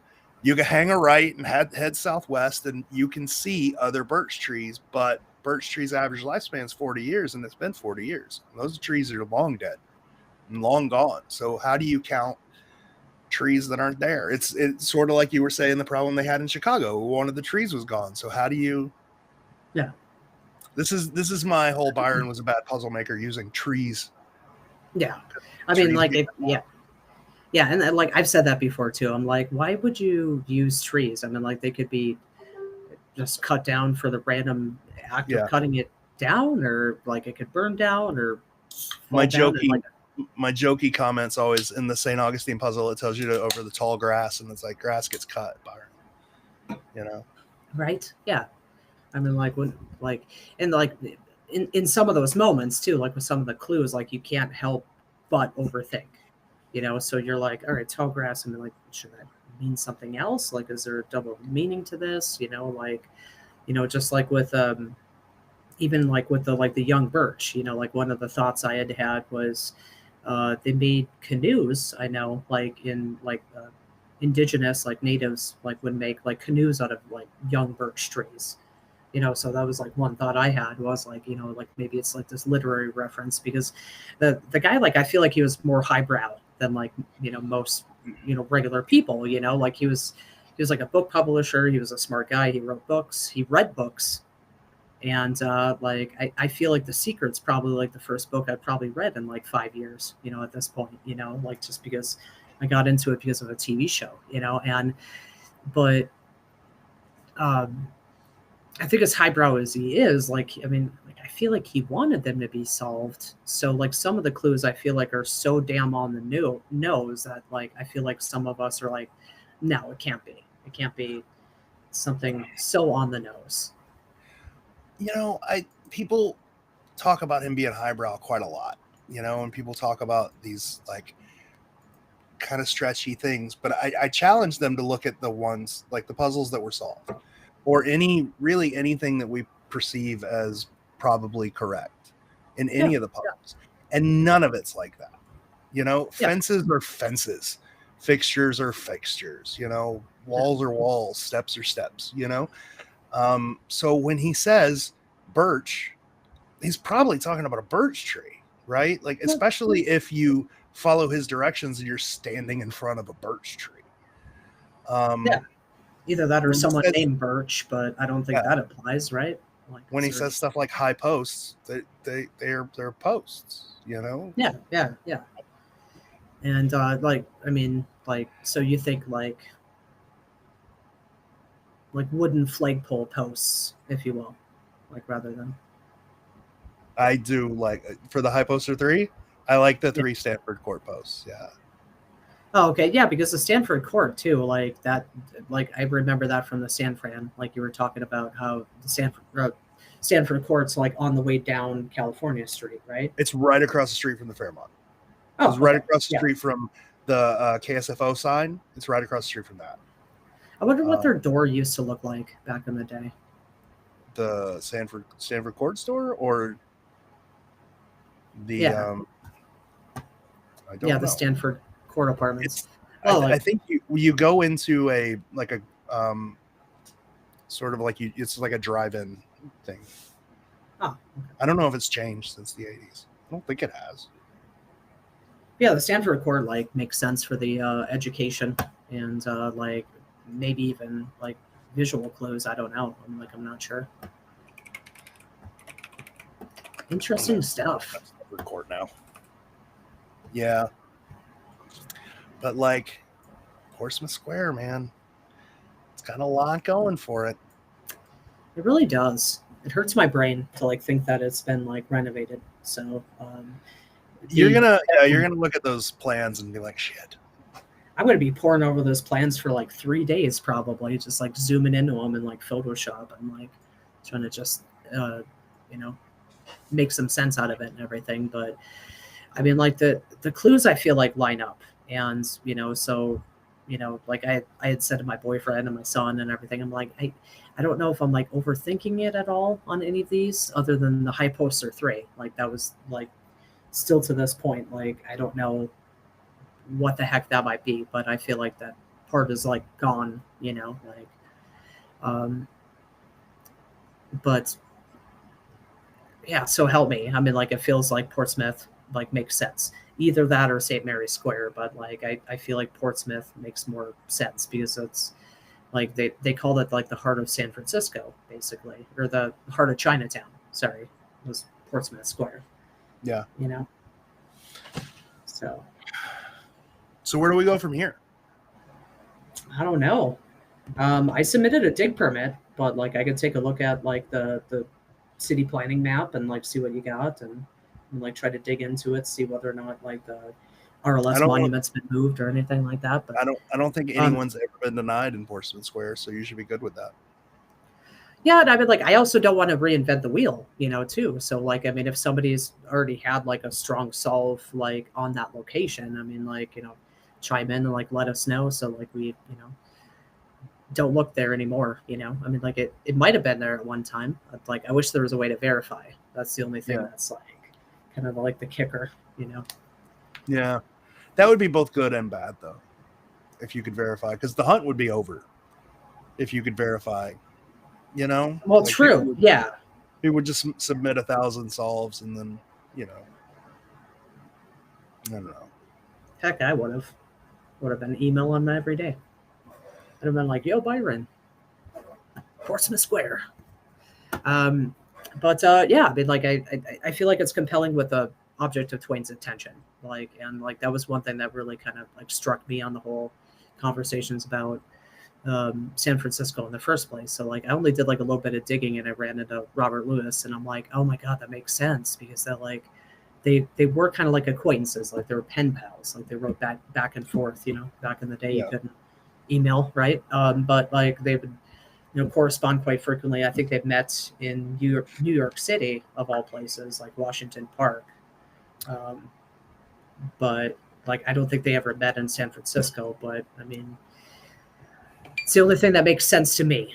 I dug into like Mark Twain like so gosh dang much, like in San Francisco, and like I couldn't really find much of anything else. You could that, just like, use might the be- trademark building. Yeah, or the the like I thought that too. Like I was like, no, I'll be cheeky because like I feel like he was cheeky at moments, like he was super cheeky Yeah. about certain things. But then he was like literal as shit, like on like he was like, this is this point right here, but I'm gonna be a cheeky bastard about this point, and then I'm also gonna be super smart about this. So like it's like and like that's kind of like how I kind of fell into that whole different purposes of the like the verse lines. So like I don't think it's necessarily quite as linear, like step A, step B, step B, or step C, I guess comes after B. Like I don't know if it's necessarily that linear for all of them, but like for like Cleveland, for example, that seemed pretty on the money. Chicago seemed pretty on the money, of like all of these, steps like leading right up to the Yeah. basically the dig spot. Cleveland's kind of an outlier though, because Cleveland exists in such a short area that it doesn't matter. Like there's no way you could not make it a step-by-step thing. I mean, you start like 20 yards from where you end, for God's sake. So yeah, but it still took 25 years to solve or something, Yeah. right? Yeah. Like, man, like that's the part that like hurts your brain. You're like, wow, that like it took a I mean, while, not that many people were working on it, I think was the Yeah. problem. And it didn't take long after people started working together for that to be solved. True. I mean, like I kind of figured that like there's probably like a dark age, like in the 90s, basically, like where the book probably wasn't discussed very much, and then all of a sudden the advent of the internet and like it's more readily available, and all of a sudden people are in chat rooms and like websites and stuff and everything. And I mean, like the research for it's a lot easier. I mean, like I've thought so many times about like what kids in like 1982 would have done is go to the library. I feel like there's always like in every single puzzle that's been solved, like there's a library that's like walking distance, like where you could research and find like the first few clues and everything. I don't know if I'm giving away like a master secret. Maybe that is a master secret. Close to a library. Like, there's a lot of weird similarities. Close to libraries, close to very expensive hotels where businessmen would stay when they travel. Like the Fairmonts. Like the Fairmont or the any of the Huntington. Yeah, true. I mean, like very true. Like so like, and I also think that there's like a kind of like a U.S. history link, like with the Paul Revere, especially. Like that was like I loved like researching into that one, like kind of like getting deeper into it. I'm like the fact that it was like before Paul Revere's famous ride, like was starting out at his house going to work, if that makes sense. So that was his commute. Like that evening. I've never heard Paul Revere's ride. He's just going to work. It's fine. Right, Paul Revere's commute. Yeah. But yeah, it was just like that church that did the bell tolls, I think was like along the way and everything, and I'm like, God, that it's beautiful. You know what I mean? Like the Boston one was like I like the history on it. Like not to be like a super weird history nerd. Like I don't think I am actually a history nerd or anything like that. But I just thought like the connection of that was like really kind of cool. And that's kind of what I mean about the highbrow is like he was just a very smart guy. Very well read. Let me ask this, just because you mentioned libraries. A lot of the stuff that people talk about now, and some of the stuff we've talked about today. If you were a kid in 1982 just sitting in the library, you wouldn't be able to find any of this stuff. So how do you think that would work in 1982? Like some of this more obscure information, like you just couldn't, we didn't have the internet, so you couldn't like, I don't know, Google random Mark Twain quotes or whatever. You would have to read every single thing the man's written to find out some of this information. So do you think that's feasible, or I think Well, I think like a key for the libraries was maybe like microfiche. So like looking up newspaper articles. So like seeing a lot of like current events too. So like you Yeah. had that, you had the dictionary, you had the encyclopedia. So like if you were to, like look up Milwaukee in like 1982, like, what did it kind of tell you about Milwaukee? It was like a brew city, and there's, Pabst and Schlitz and the other one, Miller, like in a little bit of history, and like kind of gives you like pieces of that. And like, I think like a lot of it was like encyclopedia, like Yeah. honestly, like there was an episode that you guys did about narrowing down like the encyclopedias, like, around the time, The that he would Rebus. have written it. Yeah. Yeah. And I think that's pretty on the money, because like he only traveled to these places to the point where he was probably at best a businessman on a couple day trip, or kind of like a tourist, like going through touristy areas. So like whether that's Cleveland or Chicago or whatever, I mean, like New York City is his home, but like he seems like he spent a lot of time in San Francisco, because that's where Sandy was at the time, and Yeah. everything too. So like if I would gather information like back in 1980, I feel like I would have been looking through an encyclopedia or like a dictionary, looking through like news articles, like microfiche, Yeah. because I think they had microfiche back then. Like They I mean, like when I was at like, I feel like I've been to like libraries, like when I was a They kid, had microfiche. they would have it would Yeah. be like I think that's kind of microfiche. I think that's kind of how I keep myself grounded with clues and with ideas and with connections that people make. Like if you can't find this information in an encyclopedia, a dictionary, a book of quotations, or like a card catalog, like referenced in a card catalog in some way in 1982, I think it becomes more and more unlikely. But or if it's not information I couldn't find as a tourist. Yeah, or something pop culture, like recent news, maybe like this building was just built like a year ago. I mean, like so I think that there's that. And then like maybe at the time, I mean, like they had kind of like, like their teachers maybe in school, like, if they're 17 years old, they could ask their junior high history teacher, like, hey, what's the history of Milwaukee, like, and then they'll give like information about, this or that, and kids like kind of set out and everything. But I do feel like, I mean, National Geographic and AAA maps and stuff like that were really common. Yeah. Oh yeah, exactly. I mean, like that's how my like dad would get around places. Like if we went, like we actually did go to Milwaukee, like when I was a kid, and like he had to use like city maps in order to navigate around. I do have a city map of Milwaukee, but like I haven't found the use for it yet. So it's like I think like a 1979 like city map. I think there's an 82 map online. 79, 83 on 12 Treasures. 79 and 83. But yeah, I mean, like I have it there somewhere and everything, but I could probably like scan that in and everything. It's just a big map, so like I would probably have to do like multiple kind of images, on like the whole like area and everything. But it was hard to narrow down. And I mean, like Milwaukee, like so help me, I don't know if it's like the hardest one or the easiest one, and it's just right under our noses. You know what I mean? Like, if it is just so procedural, like, and I feel like with 100 paces, like southeast over rock and soil or something like that, I think he says in there, and so, I mean, he's literally telling you like exactly where this thing is. But the problem is, Byron, is that we don't know where the hell to start. So like it's almost like we know where to end, like before we know where to start. You know where you got to be in the middle. Right. At the lake park, at the Lions, at the Lions. Yeah. And like, so, I mean, like, I don't know if like that means that, you walk any further or anything like that and everything, but like, I feel like it's very close into that area, so like, and I've said to people before, like, I feel like it's either in Lake Park or it's at Juneau Park, which is pretty close to Lake Park anyhow.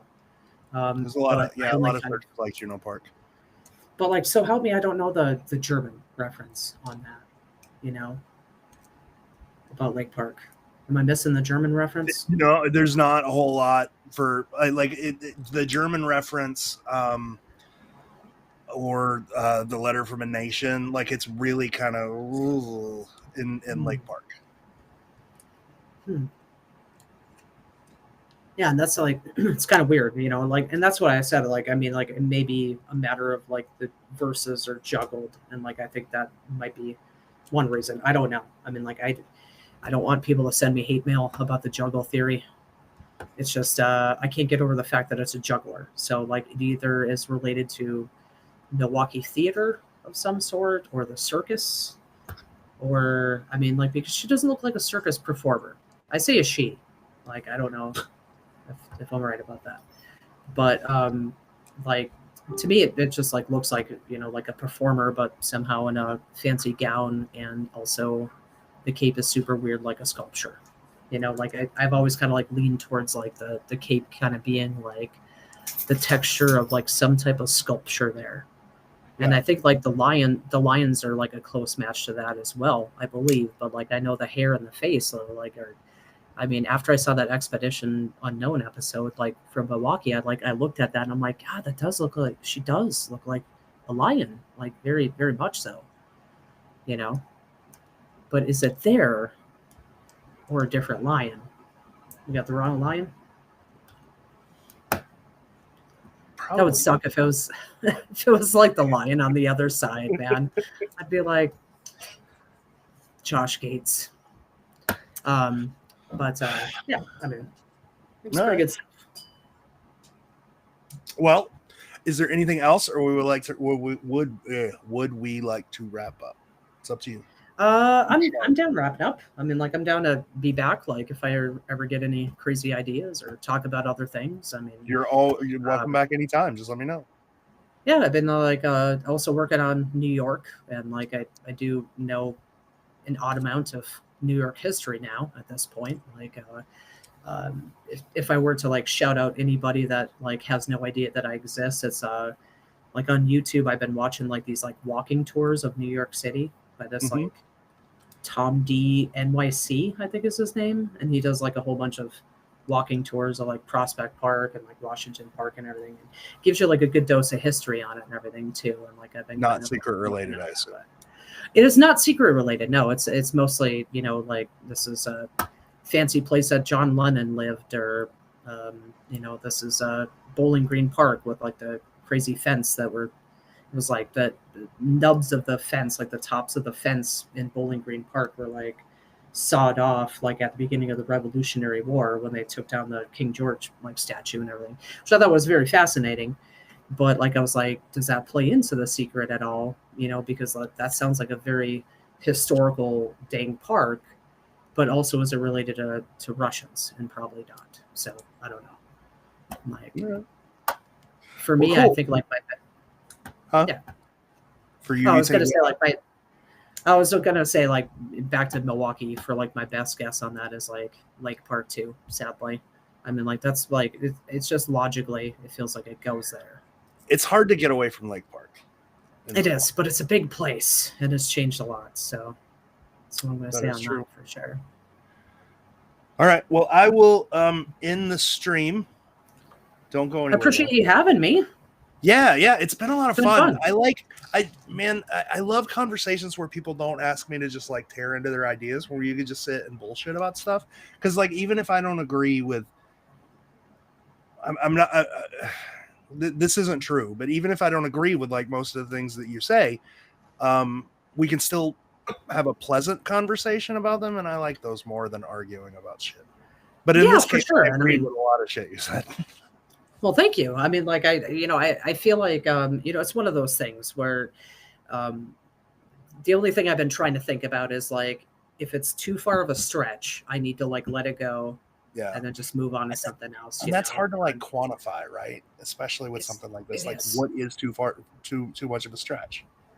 Because like as it is, when I try to explain it to like people who are not into it, it's like I'm trying to explain like one of those crazy person conspiracy boards. Mhm. Like, all right, so this conspiracy theory, blah blah blah, trying to point out like this like crazy stuff, and like it feels like you lose people like trying to just explain like easy clues like or the Yeah. verse or something like that, There, and there is one thing to keep in mind, like when you're talking about your ideas and explaining them to people, it's that in the book Byron gave you a way to explain your ideas to him. Like if you found a cask, he gave you a way to submit a spot, and he only yeah, gave you a very small piece of paper. So if you can't explain your ideas in that very small piece of paper, it's probably not correct. right. It's in Portsmouth Square next to the Robert Louis Stevenson Monument. Please send me the jewel. Please send me my pearl. Um, you never know, man. Like those things are probably like, if I was in construction, for example, like I would have looked at that, like I would have been like, all right, well, if you don't know what you're looking for, it just Yeah. seems like probably some kid like buried it or someone buried it like a time capsule or something. Like I would think at least a time capsule. Yeah. And like Either way, you would throw it away. Either way, I would probably throw it away if it was like 1989. Like I won't lie, you know what I mean? So, like I was only a child back then, anyways. Like maybe I would have been more interested in it. Besides a construction work that's just getting on his day, like planting a tree or something, Yeah. And so I mean, it's painful to say. I mean, like that a lot of them might be lost, but like I feel like. I feel it in my bones that like the community's probably onto something, like I hope it's like New York City or San Fran or like St. Augustine, like I feel like a lot of people have been very close on that. So I have a feeling the community's getting close to a couple of them. I'm more optimistic that one will be found soon than I've been in a very long time. So that's good. Yeah. I mean, like, and like I only got into it after Boston was found, so like, and like I thought that like Boston kind of like probably renewed hope for probably like a lot of people. 100% did. Like it's just like, hey, I mean, like they're out there, you know what I mean? Like the luck of that, I think, like it was beautiful luck on that. It was, I thought Jason's a hero in my eyes, like right, Jason Krupat, yeah, Jason Krupat, yeah, like, smart guy. Like you can tell he's a smart guy. Like his wheels are constantly turning up there, and he was thinking about it for a minute, and like I think it's super cool, like a lot of hope. But I think that there's plenty of them. All 9 of them are out there. So yeah, somewhere in a landfill or then floating in the ocean, on some type of landscaper shelf, like he gave it to his child. All right, I'm gonna stop the stream. Don't go anywhere though. Okay.